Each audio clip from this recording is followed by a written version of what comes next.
at the point where she's experienced in the body.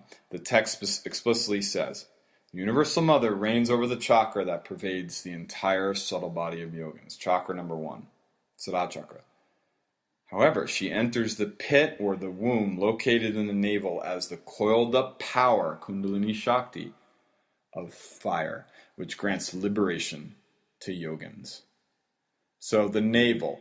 This makes perfect sense when we realize that it is to the navel that our inhalation descends at its most extreme point, and it is from the navel that the out-breath rises. When we fuse these two breaths, as mentioned last week, and we'll experience particularly in the Sunday session, session 3 coming up when we go through the vinyasa, but this whole analogy that the range or the area from the navel to the heart represents the kunda or the fire pit for internal ritual.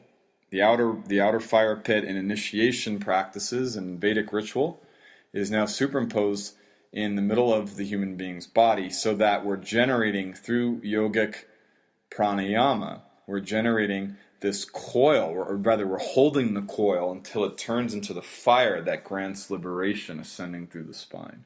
She's not dormant. She's flowing through you as your thoughts, as the 5 pranavayus, 21,600 rounds a day as your respiration.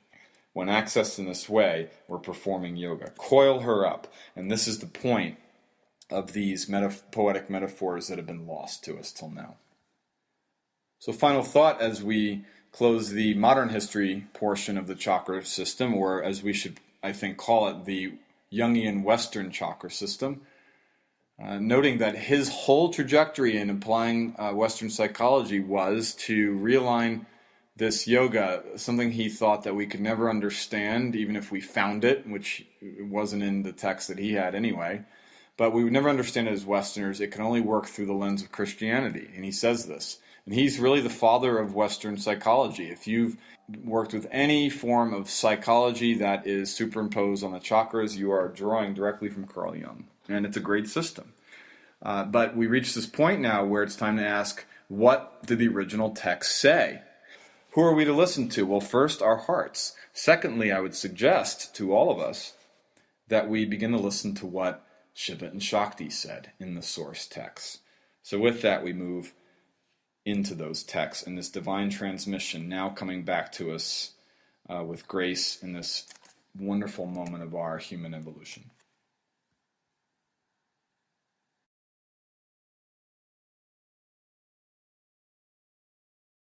So I was coming back to last week's very, very juicy and incredible quote